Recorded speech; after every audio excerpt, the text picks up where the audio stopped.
Hello, everyone, and welcome to the Brightside channel. This is Elizabeth Clare Brewington, and I am delighted to have Rainey York, who is a winner of the 2020 Pacific Book Awards and has written this amazing book. And she's also available to speak, and we're very honored that she'll be speaking both at the club and at our upcoming health and wellness virtual conference and at the Women Business Empowerment virtual conference. So, Rainey, tell me about this amazing journey and how you magically transformed Reiki into a fiction novel. Oh, So I think I think when you think about a quantum leap, I think you've achieved a lot. So tell me about you and tell me about the book. well, my journeys of discovery, if you will, started at my father's side, traipsing through the woods and alpine valleys and etc. He was an outdoorsman and looking for all the things that you find in nature and asking questions and the names of things and why does this work and how does that work, and I've always been curious about why. And as an adult, this kind of grew into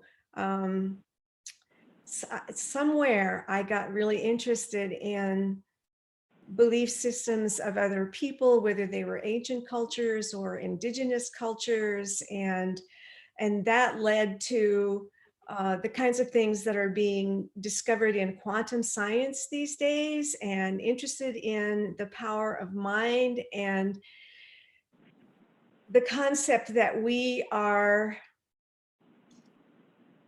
divine creatures, and we are not here by accident. We are not here as victims, and we've been kind of sold a bill of goods about that, but we can take control of our lives and become who we want to be, and by doing that make the world into what we would like it to be. And so part of my learning process was discovering Reiki, and I went to my first Reiki session, Reiki class, and the instructor wanted to know, why are you here and what do you hope to achieve? And my answer was, I don't know. I'm here because my guides told me to be here. And it opened all kinds of doors for me. So Reiki has been transformational for me. Even though I don't have a personal practice now, it got me thinking in terms of, instead of, if she would just do that, I would be so much more happier. And if my husband would just do that, we could have a better marriage. To look in the mirror and to say to that person, what can we do about this? How can we transform you, which is me? And when I change, everybody who interacts with me changes. So when I started the book, I had never heard of Reiki. And one of the reasons it took me so long to finish it is because I know I was meant to have these other things, and how they transpired in the book, it just came to me. I did not set out to put Reiki in it, even after I was a Reiki master. So I thank my guides for that.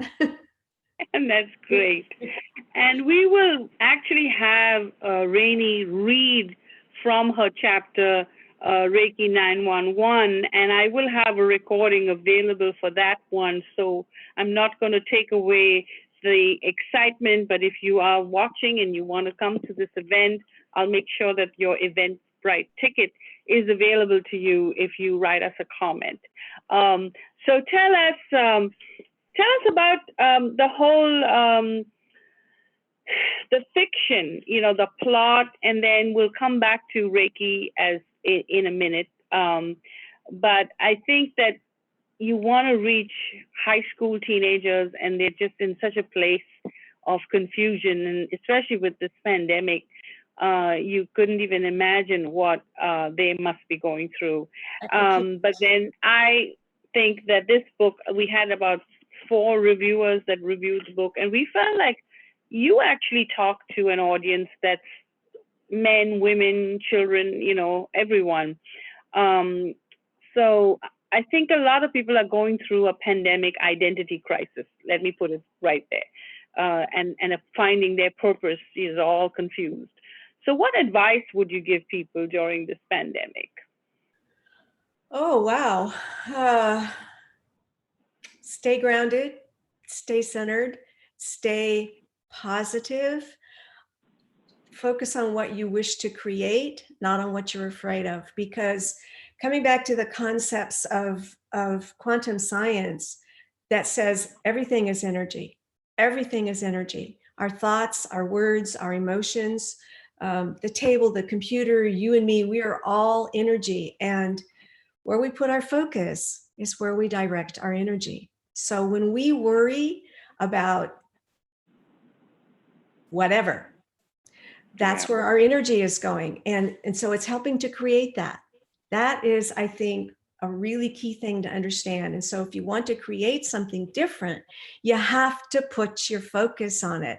And if you can put your focus on it with some kind of a dream state that makes you feel like you already have it, when they talk about manifesting, pretend you already have this, what they're saying without telling us really is put yourself in an emotional state, however you can do it, of feeling something like gratitude or appreciation, love, compassion, wonder, awe. These are all high vibrational emotions, and they create much faster.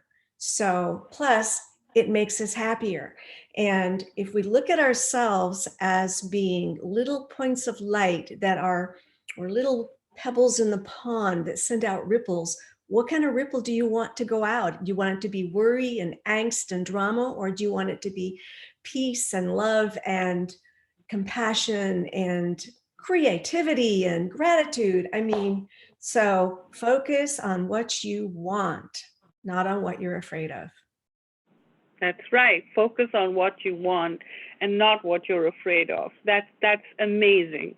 Um, so we can end with you giving us some thoughts about your career, and I know you're going to be writing a lot in this next couple of months. And if you want to give us a sneak preview, or do you want us to wait anxiously for your next book, which I think is so exciting? So tell us a little bit so we can, have something to look forward to in summer. Well, Um, people have and asked me, what happens next, and are you going to do a sequel? And I didn't write it with a sequel in mind, but my characters are clamoring to tell their story. And I want to know what happens between Sam and Alfie. And I want to know if, she and Zoe, get it on and get out of high school early so they can do whatever it is they want to do. And I want to know what happens with Rebecca, with her writing. And so in order to find that out, I have to write it.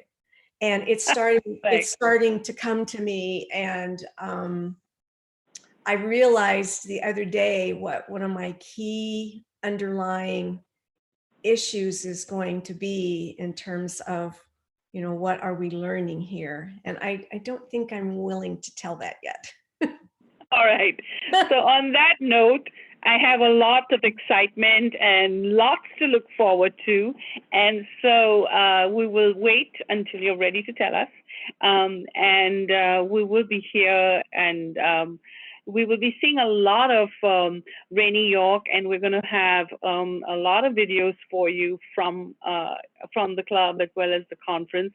So look forward to them. Make sure you subscribe by clicking the subscribe button, hit the bell so you never miss meeting her virtually. And we'll also make sure that you have her website, so if you want to connect with her as well. This was such a joy and such a pleasure. And don't forget www.brightsideglobaltrade.org. Would you like to tell them about your website, or should I tell them about it?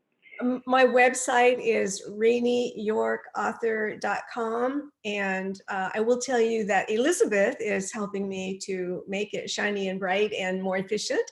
That's a work in progress. And also, Elizabeth, thank you for having me today. It's a delight. Thank you so much. Yes. So don't forget to drop her a comment, write a review. Do go and visit her on Facebook. And, this is the reality of living in a virtual world. So join us, and we have a lot with Rainy York. And I'm so excited to see more of you. So good luck with the writing, and we look forward to seeing the next edition coming up soon. Thank Definitely. you. Thank you. Thank you.